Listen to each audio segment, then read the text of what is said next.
আসসালামু আলাইকুম ওয়া রাহমাতুল্লাহি ওয়া বারাকাতুহু। নাহমাদুল্লাহাল আযীম ওয়া নুসাল্লি আলা রাসূলিহিল কারীম, আম্মা বাদ। আজকের ক্লাস তোমরা যারা ওপেন করেছো তোমাদের সবাইকে টেকনিক পরিবারের পক্ষ থেকে আমি হুমায়ুন কবির জানাচ্ছি অনেক শুভেচ্ছা, অভিনন্দন। আমরা আজকের ক্লাসে আলোচনা করব ঢাকা বোর্ড ২০২৫ এর একটা প্রশ্ন নিয়ে। এই প্রশ্নটাই হুবহু এই প্রশ্নটাই রাজশাহী বোর্ড ২০২৪ এও এসেছিল।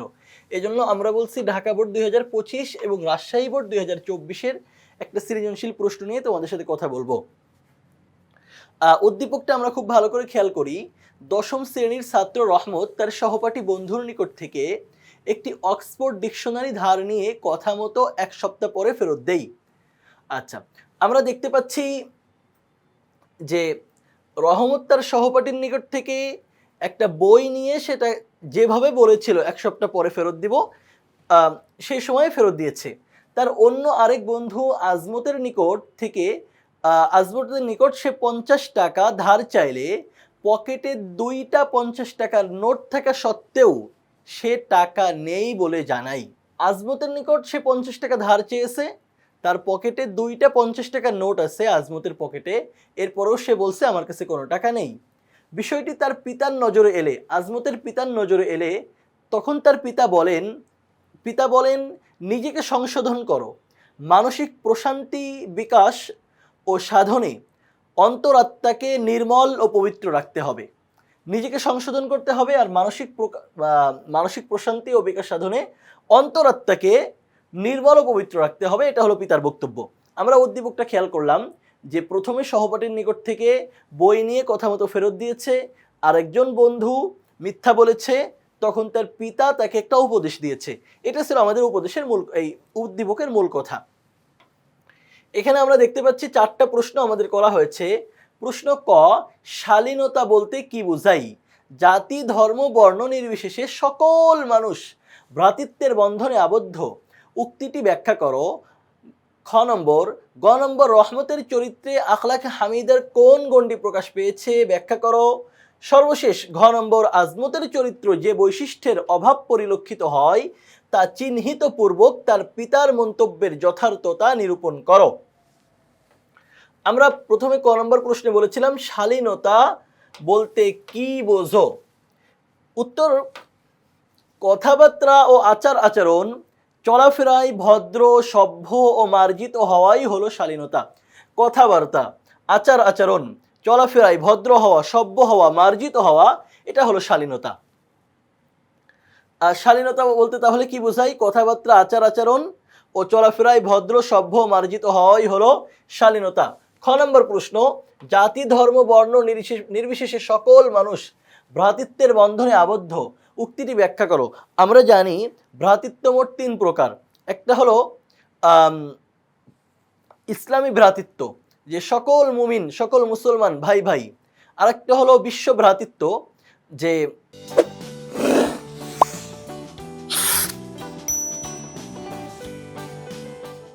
পৃথিবীতে যত মানুষ আছে আমরা সবাই আদম আলাইহিস সালাম এবং হাওয়া আলাইহিস সালাম এনাদের সন্তান। তো এই হিসেবে পৃথিবীর সকল মানুষ বিশ্ব ভ্রাতৃত্বে আবদ্ধ। আরেকটা হলো আপন ভাই বোন। তো ভ্রাতৃত্ব মোট 3 প্রকার।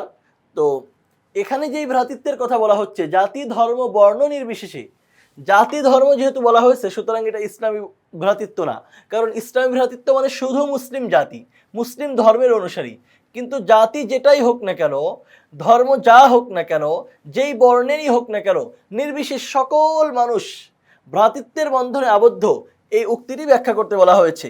মানে ইসলাম বিশ্ব ভ্রাতৃত্বের ব্যাপারে তোমার কাছে জানতে চেয়েছে। আমরা বলছি আলোচ্য উক্তিটি বিশ্ব ভ্রাতৃত্বের বিষয়টি ফুটে উঠেছে। আলোচ্য উক্তিটিতে বিশ্ব ভ্রাতৃত্বের বিষয়টির গুরুত্ব তুলে ধরে। ইসলামের দৃষ্টিতে বিশ্বের সব মানুষ পরস্পর ভাই ভাই।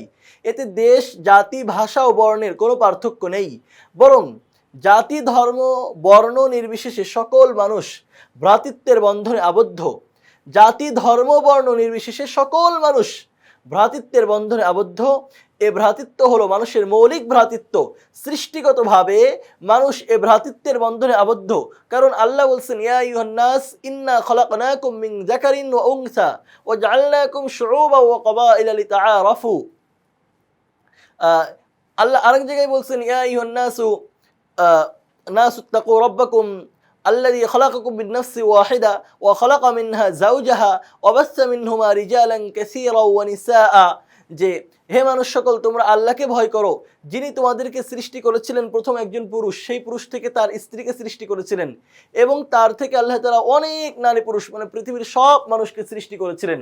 সুতরাং সৃষ্টিগতভাবে আমাদের আদি পিতা আদি মাতার বিবেচনায় আমরা সবাই এক এই ভ্রাতৃত্বের বন্ধনে আবদ্ধ। মহানবী সাল্লাল্লাহু আলাইহি সাল্লাম বলেছেন, সব মানুষই আদম আলাইহিস সালামের বংশধর, মানে সব মানুষই আদম আলাইহিস সালামের সন্তান। তাহলে আমরা উদ্দীপকে যে আমাদের বলেছিল জাতি ধর্ম বর্ণ নির্বিশেষে সব মানুষ ভ্রাতৃত্বের বন্ধনে আবদ্ধ, খ নম্বর প্রশ্ন ছিল আমরা সেটাকে বিশ্ব ভ্রাতৃত্ব হিসেবে উপস্থাপন করে বিশ্ব ভ্রাতৃত্বের রূপরেখাটা তোমাদের সামনে তুলে ধরলাম। এরপরে গ নম্বর প্রশ্ন হলো, রহমতের চরিত্রে আখলাকে হামিদার কোন গুণটি প্রকাশ পেয়েছে ব্যাখ্যা করো। রহমত নামে একটা ছেলে, সে তার সহপাঠীর নিকট থেকে একটা বই নিয়ে এক সপ্তাহ পরে কথা মতো সঠিকভাবে ফেরত দিয়েছে। আমরা বলছি রহমতের চরিত্রে আখলাকে হামিদার অন্যতম গুণ ওয়াদা পালন প্রকাশ পেয়েছে। আরবি আল আহদু শব্দের অর্থ ওয়াদা, অঙ্গীকার, প্রতিশ্রুতি, চুক্তি ইত্যাদি। কারোর সাথে কোনোরূপ প্রতিশ্রুতি দিলে, অঙ্গীকার করলে বা কাউকে কোনো কথা দিলে তা যথাযথভাবে রক্ষা করাকে ওয়াদা পালন বলে, যা রহমতের চরিত্রে ফুটে উঠেছে, চরিত্রে বিদ্যমান। আমরা দেখতে পেয়েছি রহমত যা বলেছিল হুবহু সেটাই করেছে। সুতরাং কাউকে কোনো ওয়াদা দিলে, প্রতিশ্রুতি দিলে, কথা দিলে তা যথাযথভাবে রক্ষা করা হলো ওয়াদা পালন। উদ্দীপকের দশম শ্রেণীর ছাত্র রহমত তার সহপাঠী বন্ধুর নিকট থেকে একটি অক্সফোর্ড ডিকশনারি ধার নিয়ে কথা মতো এক সপ্তাহ পরে ফেরত দেই। তার কাজের মাধ্যমে ওয়াদা পালন হয়েছে, কেননা তার সহপাঠী বন্ধুকে দেওয়া প্রতিশ্রুতি রক্ষা করেছে। ওয়াদা পালন তথা প্রতিশ্রুতি রক্ষার গুরুত্ব অপরিসীম। ওয়াদা পালন মানে প্রতিশ্রুতি রক্ষা করার গুরুত্ব অপরিসীম। ওয়াদা পালন সমাজে শান্তি শৃঙ্খলা প্রতিষ্ঠা করে। যে ব্যক্তি ওয়াদা পালন করে তাকে সবাই ভালোবাসে। তাই বলা যায় রহমতের চরিত্রে আখলাকে হামিদার অন্যতম গুণ ওয়াদা পালন প্রকাশ পেয়েছে। রহমতের চরিত্রের মধ্যে যেটা আছে সেটাকে আমরা বলছি আখলাকে হামিদার অন্যতম গুণ ওয়াদা পালন, কারণ সে তার সহপাঠীর নিকট থেকে বই নিয়ে, অক্সফোর্ড ডিকশনারি নিয়ে যথাসময়ে যখন ফেরত দিতে চেয়েছিল তখন ফেরত দিয়েছে। আমাদের উচিত আমাদের জীবনে আমরা যে ওয়াদাগুলো করি, মানুষকে যে কথা দিই, সেই অনুযায়ী ওয়াদা রক্ষা করা, কথা রক্ষা করা। গ নম্বর প্রশ্ন আমরা আলোচনা করলাম। এখন আমরা উদ্দীপক থেকে ঘ নম্বর প্রশ্নের দিকে যাব। আজমতের চরিত্রে, আজমতকে যার কাছে তার সহপাঠী 50 টাকা ধার চেয়েছিল, তার পকেটে 2টা 50 টাকার নোট থাকার পরেও সে বলছে আমার কাছে কোনো টাকা নেই। প্রশ্ন হলো, আজমতের চরিত্রে যে বৈশিষ্ট্যের অভাব পরিলক্ষিত হয় তা চিহ্নিত পূর্বক তার পিতার মন্তব্যের যথার্থতা নিরূপণ করো। তার পিতা তাকে উপদেশ দিয়েছিল, যখন জানতে পেরেছে ছেলে মিথ্যা বলেছে তখন পিতা উপদেশ দিয়েছিল। এখন এটা আমাদেরকে আজমতের চরিত্রে কি অভাব আছে এবং পিতার মন্তব্য যথাযথভাবে আমাদেরকে উল্লেখ করতে হবে। আজমতের চরিত্রে সত্যবাদিতার বৈশিষ্ট্যের অভাব পরিলক্ষিত হয়, আর এক্ষেত্রে তার পিতার মন্তব্যটি যথার্থ। সত্যবাদিতার অভাব পরিলক্ষিত হয়েছে আর তার পিতা যা বলেছে তা যথার্থ। সত্যবাদিতার আরবি প্রতিশব্দ আসিদক। সাধারণত সত্য কথা বলার অভ্যাসকে সত্যবাদিতা বলা হয়। মানে যে সত্য কথা বলে, সত্য কথার অভ্যাস যার মধ্যে আছে সেটাকে সত্যবাদিতা বলে। তাকে আমরা, যে সত্য বলে তাকে আমরা সত্যবাদী বলি। অন্য কথায় বাস্তব ও প্রকৃত ঘটনা বা বিষয় প্রকাশ করাকে সিদক বলা হয়। যেটা বাস্তব, যেটা প্রকৃত সেটা বলে দেওয়া, এটাই তো সত্য, যা আজমতের চরিত্রে অনুপস্থিত। কারণ আজমত কি করছে, 2টা 50 টাকার নোট থাকার পরেও বলছে টাকা নাই। উদ্দীপকে দশম শ্রেণীর ছাত্র রহমত তার বন্ধু আজমতের নিকট 50 টাকা ধার চাইলে পকেটে 2টি 50 টাকার নোট থাকা সত্ত্বেও সে টাকা নাই বলে জানাই। বিষয়টি তার পিতার নজরে এলে, আমাদের প্রশ্নে বলা হয়েছিল পিতার মন্তব্যের যথার্থতা নিরূপণ করো। পিতার নজরে এলে তিনি বলেন, নিজেকে সংশোধন করো, মানসিক প্রশান্তি বিকাশ ও বিকাশ সাধনে অন্তরাত্মাকে নির্মল ও পবিত্র রাখতে হবে। অতএব বোঝা যাচ্ছে আজমত মিথ্যা কথা বলেছে, আর তাই এ সম্পর্কে তার পিতার মন্তব্য সঠিক। তার পিতা এমন মন্তব্যের দ্বারা মূলত তাকে আত্মশুদ্ধির কথা বলতে চেয়েছেন। আমাদের বইয়ের আরেকটা গুরুত্বপূর্ণ বিষয় হলো আত্মশুদ্ধি। তার পিতা নিজেকে সংশোধন করো বলে আত্মশুদ্ধির কথা বলতে চেয়েছেন। আত্মশুদ্ধি হলো, এখানে সাথে সাথে আমরা আত্মশুদ্ধির সংজ্ঞাটাও উল্লেখ করে দিয়েছি, সর্বপ্রকার অনইসলামিক কথা ও কাজ থেকে নিজেকে নিজ অন্তরকে মুক্ত ও নির্মল রাখা, মানুষের জন্য আত্মশুদ্ধির প্রয়োজনীয়তা অনস্বীকার্য। আত্মশুদ্ধি মানুষকে পূর্ণাঙ্গ মানুষে পরিণত করে। আত্মশুদ্ধি, যার অন্তরটা পবিত্র, হৃদয়টা নির্মল, এই অন্তর পবিত্র হওয়ার পরে হৃদয়টা নির্মল হওয়ার পরে মূলত একজন মানুষ পূর্ণাঙ্গ মানুষের পরিণত হয়। তা না হলে তার অন্তরটা যদি পবিত্র না হয়, হৃদয়টা যদি নির্মল না হয়, তার মধ্যে যদি মিথ্যা থাকে, তার মধ্যে যদি হিংসা থাকে, তার মধ্যে যদি গীবত থাকে, তার মধ্যে যদি ঝগড়া ফাসাদের মানসিকতা থাকে, তাহলে সে পূর্ণাঙ্গ মানুষ কিভাবে হলো? তার মধ্যে তো মানসিকতা পরিপূর্ণভাবে বিকশিত হয়নি। সুতরাং আমরা বলছি আত্মশুদ্ধি মানুষকে পূর্ণাঙ্গ মানুষে পরিণত করে। এরূপ মানুষ সব ধরনের কুপ্রবৃত্তি থেকে, আমি যে খারাপ কাজগুলোর কথা বললাম সেগুলো সহ সব ধরনের কুপ্রবৃত্তি থেকে বেঁচে থাকে, সকল পাপাচার ও অনৈতিক কাজ থেকে দূরে থাকে।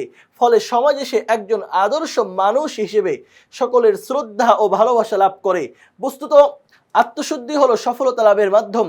যে ব্যক্তি আত্মশুদ্ধি অর্জন করতে ব্যর্থ সে দুর্ভাগা।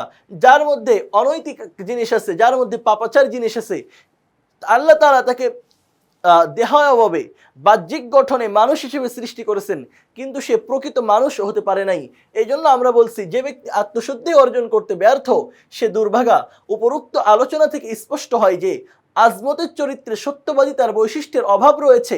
অতএব আত্মার পবিত্রতার জন্য আত্মশুদ্ধি অর্জন করা আজমতের জন্য আবশ্যক।